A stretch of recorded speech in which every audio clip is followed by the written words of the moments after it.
제가 이번 주간에 에크하르트 톨레의 삶으로 다시 떠오르기라고 하는 책을 읽었습니다.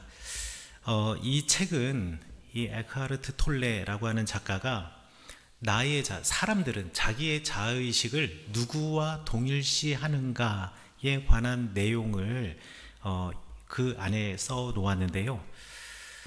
우리가 사람들은 자기가 가지고 있는 물건과 서로 동일시하는 경향이 있다라는 겁니다. 그래서 자기가 어떤 물건을 구입할 때 이 정도는 써 주어야지, 그리고 이거를 통해서 사람들이 나를 평가할 거야 라고 생각을 한다라는 거죠. 가장 우리나라 사회에서 대표적인 거라고 한다면은 자동차를 말할 수 있겠습니다. 요즘 카푸어들, 젊은이들 사이에서 카푸어들이 참 많죠. 자기가 할 수 있는 경제적인 능력을 뛰어넘은 차들을 사려고 하는 젊은이들이 많이 생깁니다. 그래서 집은 월세에 살면서도 차는 아주 고가의 차를 타고 다니는 거죠. 왜 그러냐면 그 차가 곧 나라고 생각해서 그 차에다가 나를 투사하는 겁니다. 그리고 그 차로 나의 정체성을 찾으려고 한다는 겁니다. 또 차 말고 뭐가 있을까 생각해 보니까 주택, 아파트 같은 거가 갑자기 생각이 나더라고요. 서울 지역, 도시 지역, 또 수도권 지역에 가면은 단독주택도 많지만 아파트가 압도적으로 많잖아요. 그런데 그 아파트도 어디 사느냐에 따라 서로 사람들이 격을 나눕니다. 그래서 내가 어디 가서 명함 정도 내밀려면 자이 정도는 살아야 된다, 이런 거 진짜 젊은 사람들이 그렇게 생각하기도 하더라고요. 제가 예전에 그 편지를 보내가지고 공문을 보내느라 거기다 이제 주소를 써야 됐는데요. 그 주소를 물어보는데 그분이 사시는 곳이 롯데캐슬이었습니다. 근데 롯데캐슬이라고 쓰고 롯데캐슬 몇 동 몇 호요 했더니만은 그냥 롯데캐슬이 아니라 롯데캐슬 스카이클래스라고 얘기를 하더라고요. 그래서 롯데캐슬 앞에서도 서로 이게 다 등급이 있구나라는 걸 제가 그때 처음 알았습니다. 그런데요, 제가 그리고 나서 이번 설교를 준비하면서 그럼 도대체 롯데캐슬에는 어떤 아파트가 있지? 라고 확인을 해보니 롯데캐슬에 그냥 롯데캐슬이 있고 스카이클래스도 있고요, 별별 게 다 있는데 이름은 붙이기 나름인데 그거보다 조금 높은 게 롯데캐슬 시그니엘이더라고요. 그리고 그거보다 더 높은 게 르엘이라고 하는 거더라고요. 전 처음 들어보는 겁니다. 그러니까 본인들은 어느 아파트에 사는 것조차가 나의 정체성이 되고 그게 곧 내가 된다라고 생각을 하니까 많은 사람들이 자기의 정체성을 물질에 두고, 그리고 자기의 정체성을 어떤 물건이나 물질을 가지고 더 고급스럽게 만들고 싶어 한다라는 겁니다. 그래서 이 에크하르트 톨레는 이 책에서 인간이 이 소비 사회가 계속 유지되는 이유는 무엇이냐?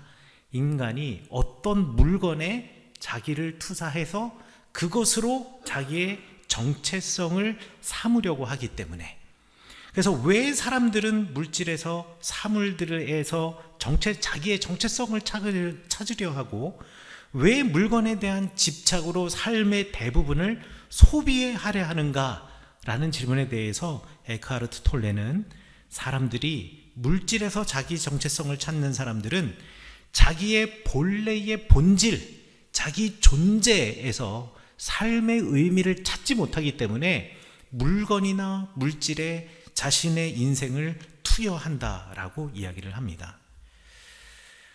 그러면 우리는 어디에서 우리의 정체성을 찾아야 될까요? 우리는 우리 존재의 본질로 돌아가서 하나님이 있는 모습 그대로 나를 사랑하신다. 왜냐하면 하나님이 나를 창조하시고 나에게 하나님의 형상을 심어 놓아 주셨고, 그런 나의 자신을 보고 아담과 하와 아무것도 걸치지 않았음에도 불구하고 아름답다. 그가 가지고 있는 소유나 그가 가지고 걸치고 있는 옷이나 그가 누리고 있는 무엇 때문이 아니라 그 존재로 아름답다 말씀하셨기 때문에 우리도 하나님 앞에서 그렇게 아름다운 존재다 라고 하는 이 내면으로 우리의 정체성을 세워 나아가야 하겠습니다. 내면이 먼저 채워지고 그리고 난 다음에 외적인 정체성의 표지가 드러나게 되는 겁니다. 그런데 내면이 채워진 사람은요, 내 외적인 정체성의 표지도 달라요. 그런데 내면이 채워지지 않으면 내 빈 공간을 자꾸 허용으로 거칠애로 막 채워 넣는 것입니다. 어떤 사람은요, 그냥 그 존재 자체로 그 사람과 대화하는 것 자체만으로도 정말 이 사람의 인생의 품격과 삶의 품격을 알 수가 있어요. 저도요, 신방을 다니거나 내지는 성도들을 만나거나 또는 우리 교회를 넘어서 또 많은 사람들을 만나거든요. 어떤 사람은 정말 멋진 사람들, 딱 보기에도 되게 멋진 사람을 만나는데 그 사람을 만나고 대화하다 보면 빨리 대화를 끊고 가고 싶다 하고 그런 마음이 드는 사람이 있는가 하면은요, 어떤 사람은 그냥 그분 옆에 있는 것만으로도 행복한 사람이 있어요. 글자를 하나도 몰라도, 성경도 몰라도, 찬송가도 모르지만 그럼에도 불구하고 그분 곁에 있으면 그러면 예수님 곁에 있는 것 같고 하나님의 곁에 있는 사람과 같은 사람이 있는가 하면, 어떤 사람은 내가 왜 이 사람 옆에서 지금 여기서 차를 마시면서 이 사람 옆에 있어야 하는 거지? 라는 생각이 들면서 그냥 빨리 시간 가기를, 빨리 누군가가 전화라도 한 통 해줬으면, 그러면 전화 받으면서 어떻게 말이라도 한번 끌어볼 텐데, 이런 관계도 있게 됩니다. 왜 그럴까요? 내면이 채워진 사람과 내면이 채워지지 않은 사람, 그 가운데 자기의 본질이 채워진 사람과 그렇지 않은 사람이 있기 때문에 그렇습니다. 우리가 하나님의 아들, 딸이며 하나님이 사랑하시는 존재라는 거, 내 정체성, 이것이 나의 정체성이 되어서 이 땅을 살아가는 것이 우리가 나의 정체성을 찾는 첫 번째라는 것이라는 것입니다. 여러분의 마음속에, 여러분의 가슴 속에, 그리고 여러분의 삶에 나를 드러낼 수 있는 정체성이 있다면 그것이 바로 내가 하나님의 아들, 딸이라는 것이 되시기를 간절히 축원합니다.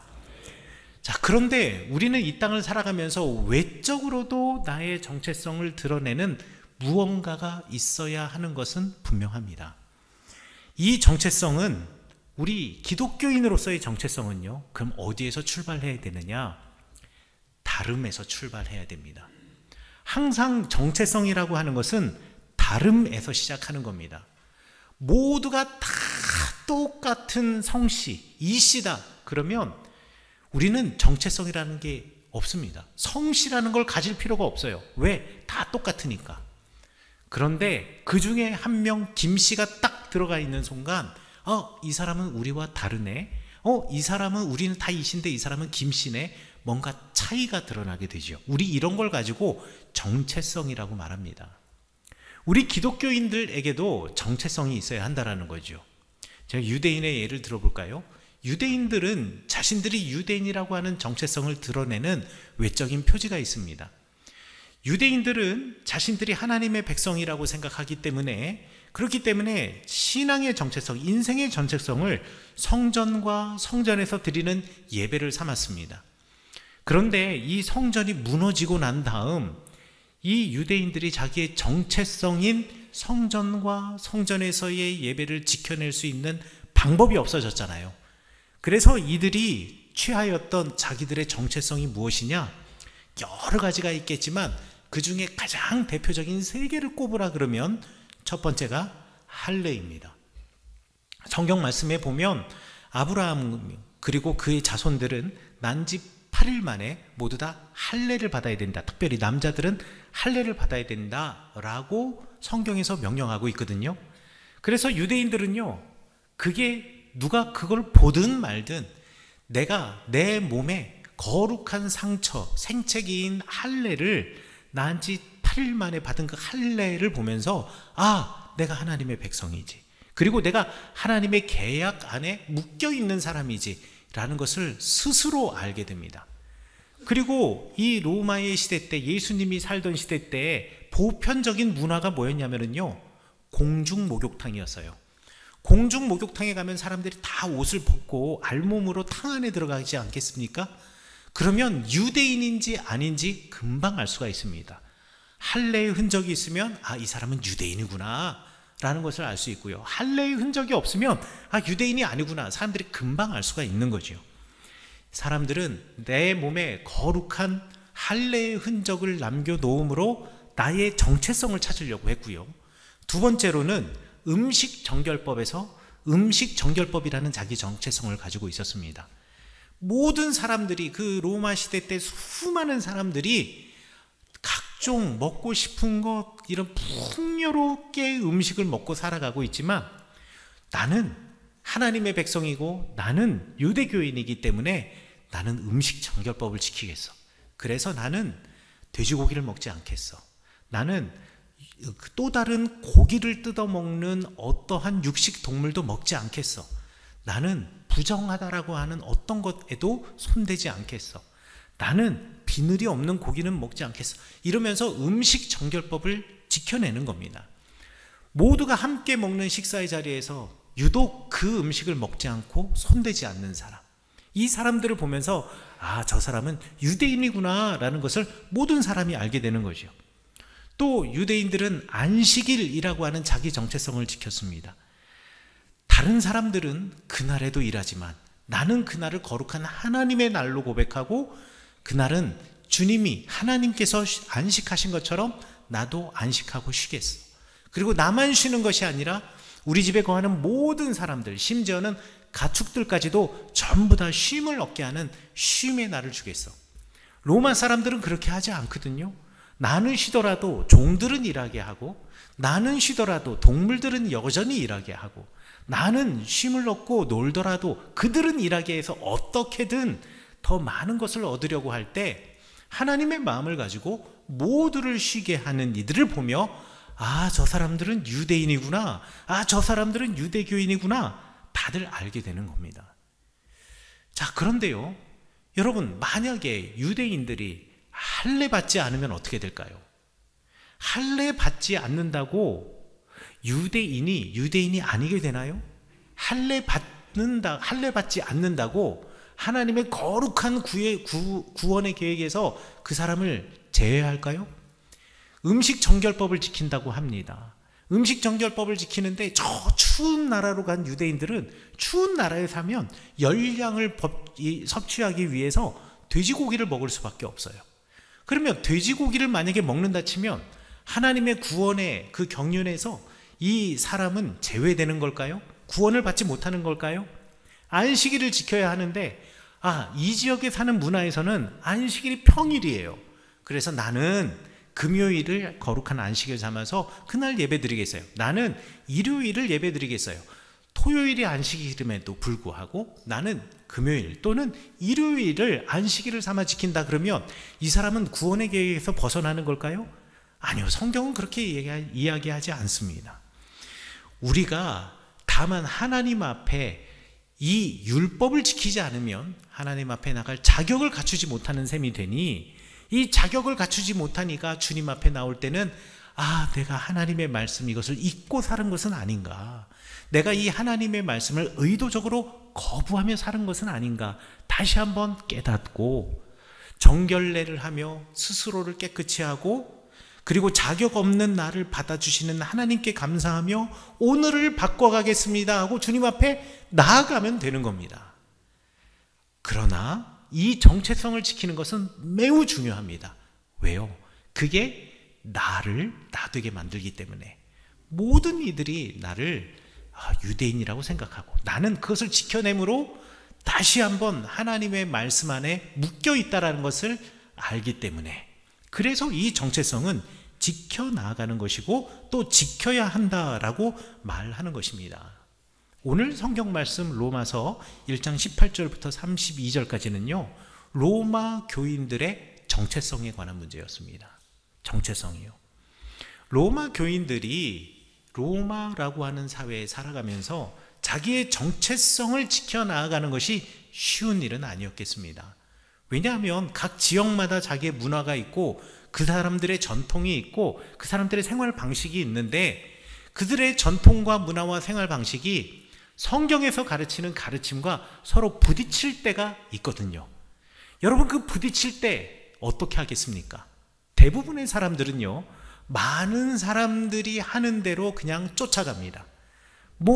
큰 물이 거슬러 흘러 내려가는데 내가 그거를 굳이 거슬러 올라갈 필요가 있겠느냐. 그것이 큰 문제가 아니라면 남들도 그렇게 사니까 우리도 그렇게 살아야지 하면서 그냥 그 큰 물결을 그냥 거슬러 가지 않으려고 합니다.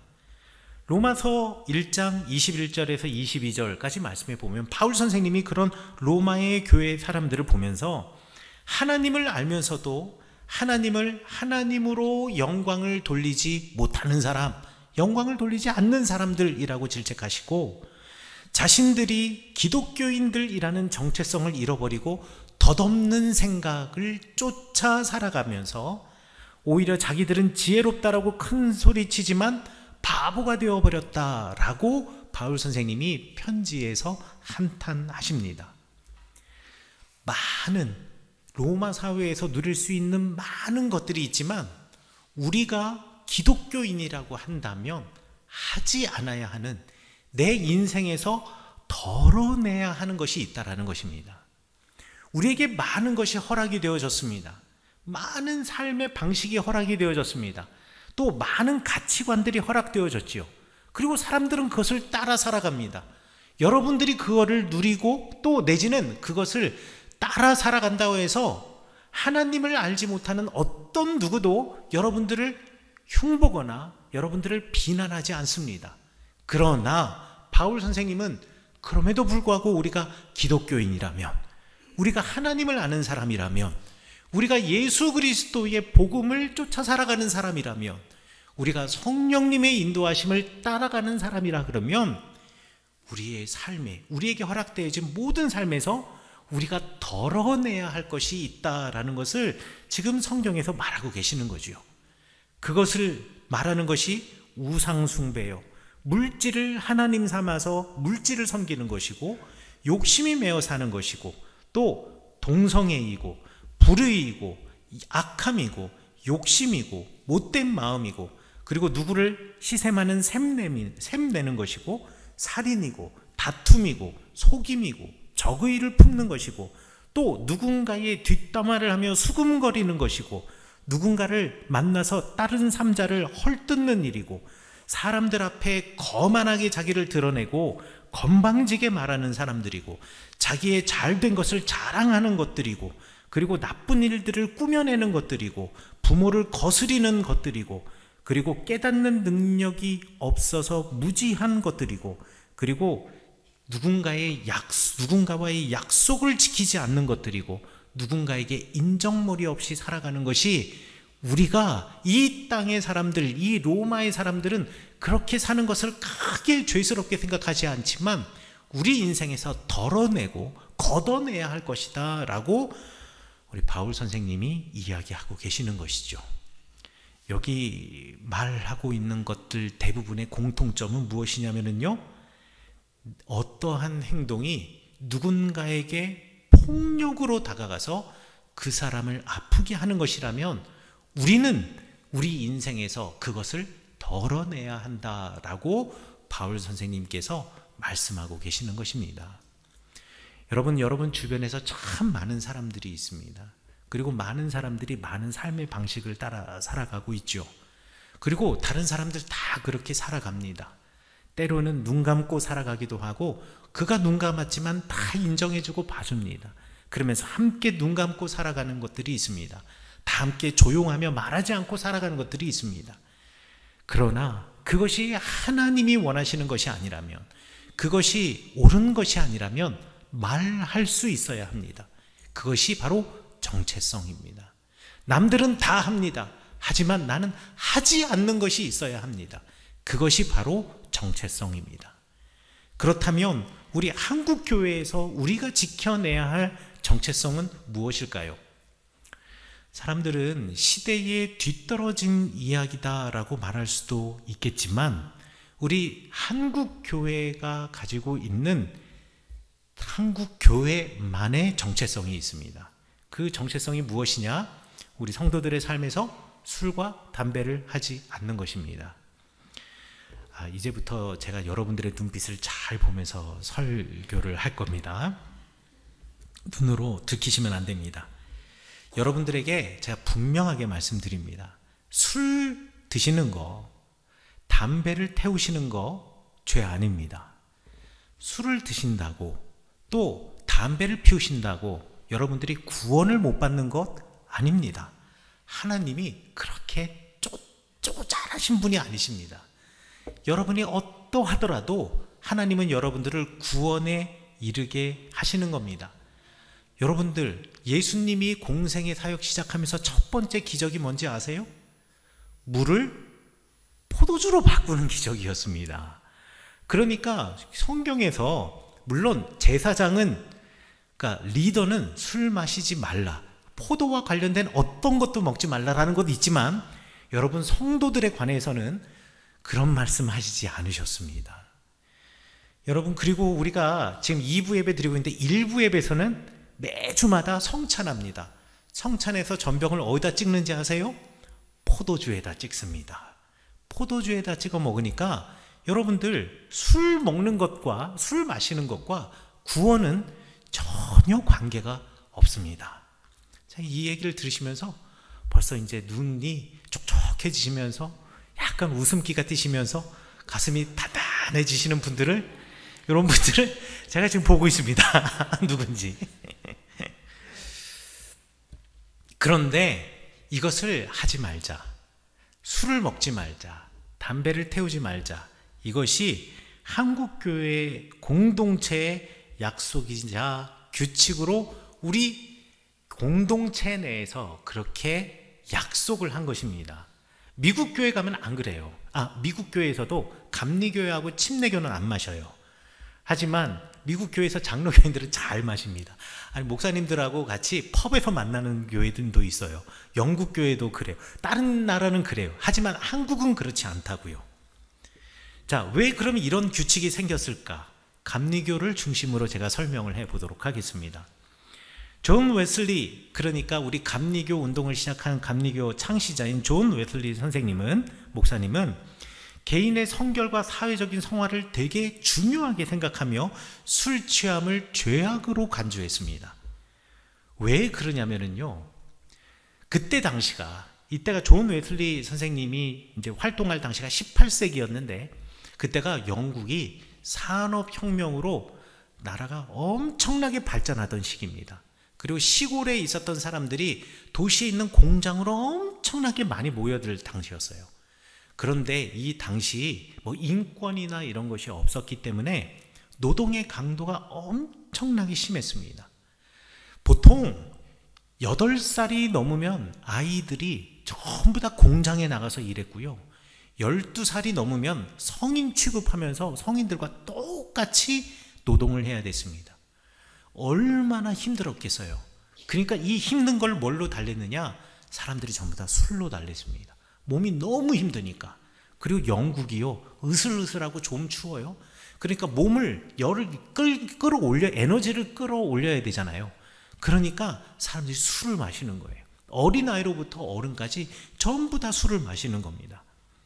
이러면서 가정 안에서 수많은 폭력들이 일어났어요. 여러분, 한 잔 마시고 몸에 열을 한번 딱 올리는 정도, 이 정도 어떻습니까? 그럴 수도 있겠죠.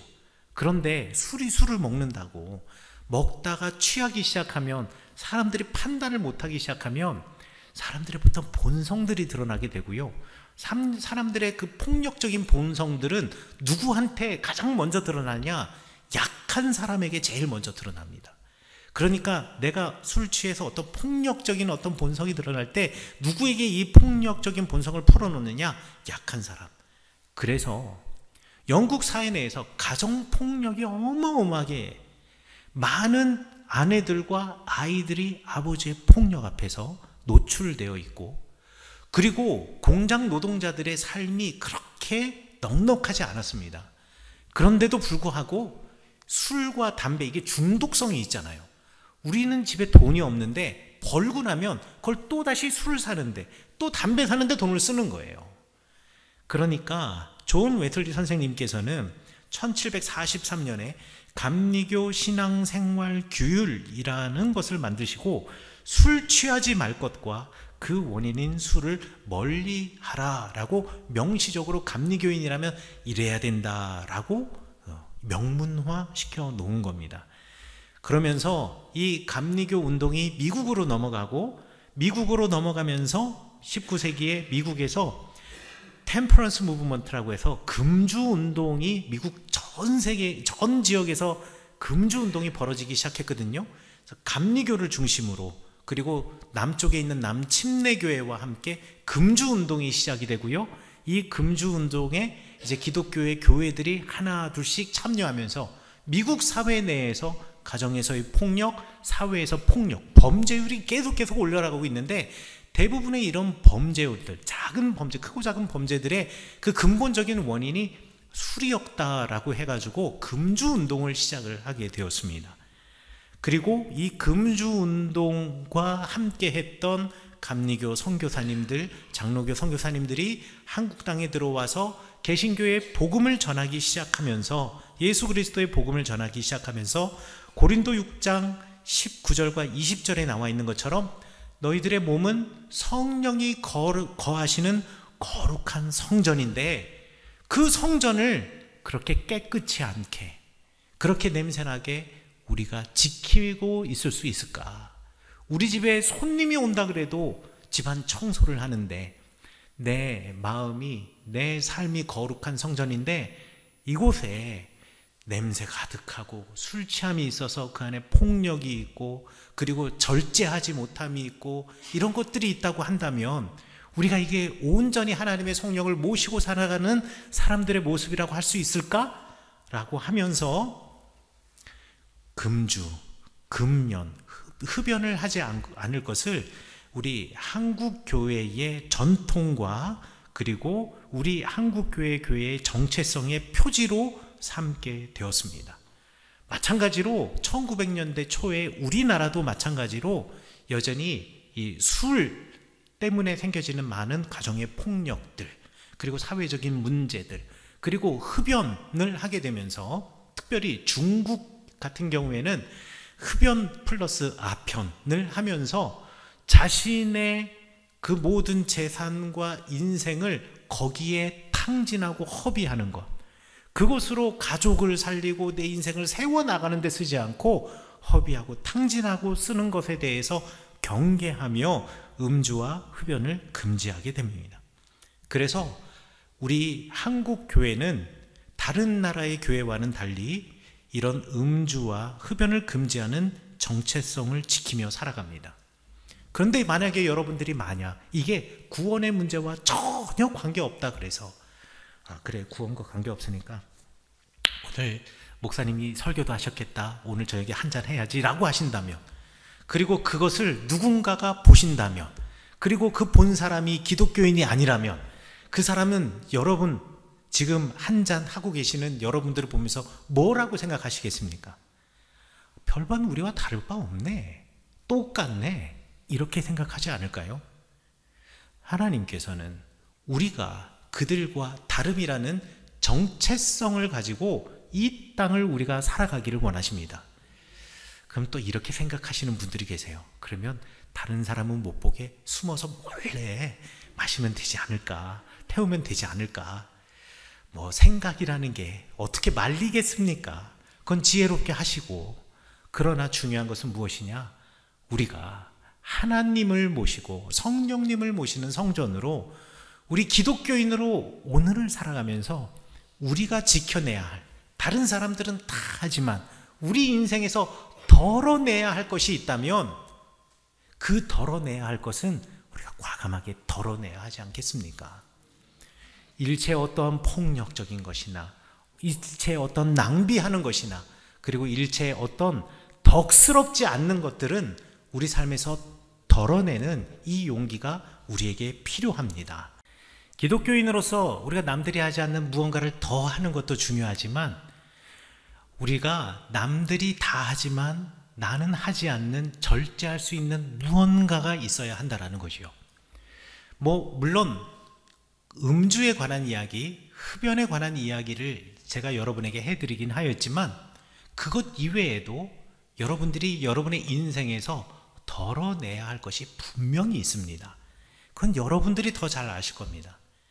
그것을 덜어낼 때 비로소 사람들은 여러분들을 보고 기독교인이구나, 교인이구나, 예수님 아는 사람이구나 라는 걸 알게 되는 것입니다. 근데 아까 초반에 말했던 것처럼 그런데 그렇게 하는 것이 쉽지 않죠. 술 먹는 사람이 술 끊기가 힘든 이유가 왜 그렇다고요? 주변에 다 술 먹는 사람만 있어서. 그러면 내가 이걸 끊으려면 어떻게 된다고요? 술 안 먹는 사람들 친구로 많이 만들고 그들과 있으면 술을 자연스럽게 안 먹게 되는 것처럼 우리도 예수님 닮은 사람들, 이 사람들과 더 자주 만나고 그들과 교제하면서 자신을 절제하고 자신을 덜어내는 사람들을 친구 삼으면 나도 함께 배워가고 나도 그렇게 살게 되는 것 같아요. 전도서 4장 9절부터 12절에 이렇게 되어 있습니다. 두 사람이 한 사람보다 나음은 그들이 수고함으로 좋은 상을 얻을 것이라. 또 두 사람이 함께 누우면 따뜻하거니와 한 사람이면 어찌 따뜻하랴. 한 사람이면 패하겠거니와 두 사람이면 맞설 수 있나니 세 겹줄은 쉽게 끊어지지 아니하느니라. 사랑하는 성은교회 성도 여러분, 우리가 우리의 삶을 덜어내며 살아가는 삶을 살되 나 혼자가 어렵기 때문에 우리 성은교회 공동체 안에서 서로 한 가족을 이루며 서로 용기 북돋아주고 할 수 있어. 이건 할 수 있는 거야. 그래, 지금은 실패했지만 또 하면 되지. 용기 북돋아주고 그리고 희망을 주고 서로 격려하면서 아름다운 교회를 이루어 나아가 누가 보아도 성은교회는 예수님이 계시는 교회, 성령님이 역사하시는 교회, 하나님의 말씀이 살아 숨쉬는 교회, 그리고 이 교인들은 자신의 삶을 절제하며 세상의 사람들과는 다르게 빛나는 사람들이라고 칭찬받으시는 여러분들 되시기를 간절히 축원합니다.